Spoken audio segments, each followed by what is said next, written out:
But he says the sacrifices we need to make represent the birth of a new world order. Now, years ago, when people were talking about new world orders coming, what did most people say? Oh, this is such a conspiracy. Don't even talk to me about that. And yet it's happening. Now, is it a bad thing? I don't think so. Is it a good thing? I don't know.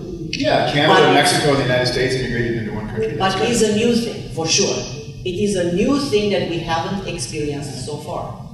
That's for sure. It's something that the whole, if you want, global village, the whole human race, all of us, because we don't talk isolation anymore, we all experience this, and the world will never be the same. And Ernest Hemingway said, when you hear a bell ring in a distant churchyard, ask not for whom the bell tolls. It tolls for thee. And what he was saying was that the effects of things farther away are much more impactful on us today. We have global news. We don't have local news. We have global finances. We don't have local finances. We have global international corporations. We don't have local corporations anymore. Monsanto is the biggest producer of food pretty much in the world. Yeah.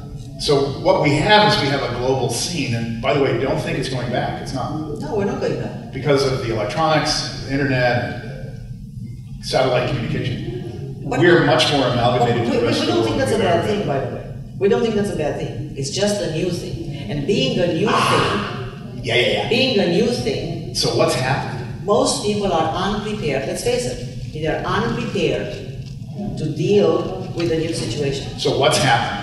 What's happened is there's going to be a change. We're in the middle of a change which will make the new world unrecognizable to people who are still living in the previous world.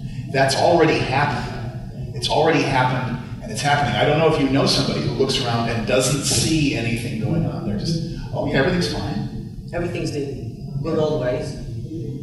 I don't know if you know someone like that, but the fact is that the new world will be unrecognizable to the old world. We are not conspiracy theorists, but we are futurists.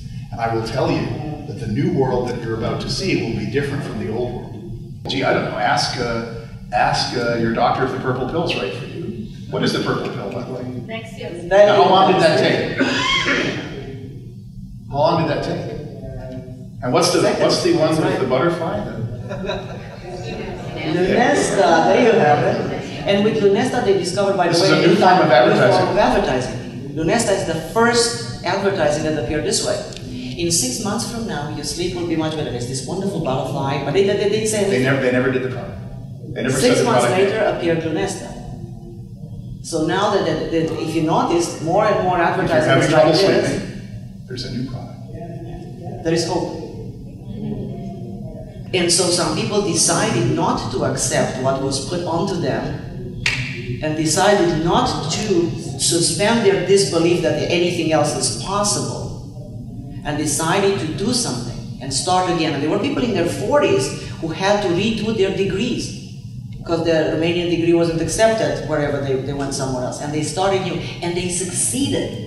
And they succeeded again in spite of everything else, because they had the power to change. Same thing happened in '89. There were people who live now in socialism, and in socialism everything you got planned ahead. And the state takes care of your pension, retirement, and if you work for 35 years, you know you have this pension coming to you every month for the rest of your life. So pretty much people were constructing and building their future based on that. And in 1989, all pensions were canceled. And the Romanian currency inflated so dramatically that savings, like, let's say you have $150,000 savings, they were worth nothing overnight. By the way, this is not a metaphor.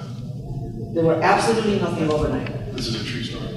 Now, even then, there were people who changed and switched immediately, opened new shops and started making money. And they're in a matter of what happened since '89 until now, 10 years, they're very prosperous still again.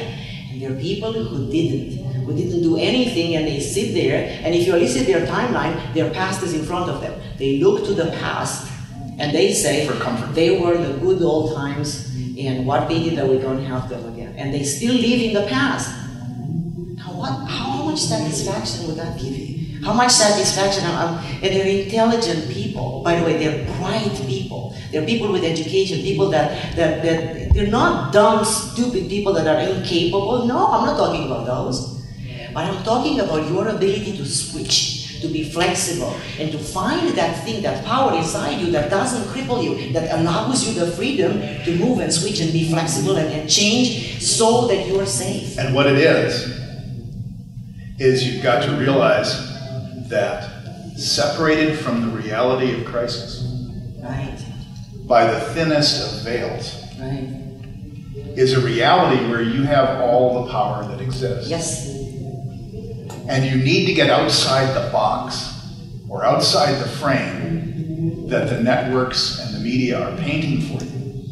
Because they've painted you into a corner, and they've painted your clients into a corner where there's no choice, where there's no capability to do except what is required. By the way, this is true of every institution. You need to think outside the news box. You need to think outside the health box. You need to begin to think outside our the training thinking people box. is begin to think for yourself. Begin to think of what's right for you, not what you're told is right for you. You need to develop your own critical faculty, which will allow you to look at things critically from a different point of view. If you allow this to happen and you suspend your disbelief, at some point your critical thinking is short-circuited. Yeah. It's absolutely short-circuited, and you can't think differently from the suggestions that your unconscious mind accepted. Yeah, so you need to begin to think differently. See, the truth is that we are in tough times. And maybe they're going to get tougher. Well, some people say that the recession is over. But the truth is that everything that hasn't killed you has made you stronger. Think of it. You all had challenges in your life. Different types of challenges. Maybe not economic. Different types of challenges at some point or another in your life. And every challenge that you conquered, every challenge you went through actually made you stronger. This is a thing that you can verify, all of you, with your own life experience. But we're in a different time because the shift has happened, and it's happened in a shift of thinking. You need to be prepared in terms of how you think. You need to be prepared in terms of how you can think. And I think you should think differently from mainstream society.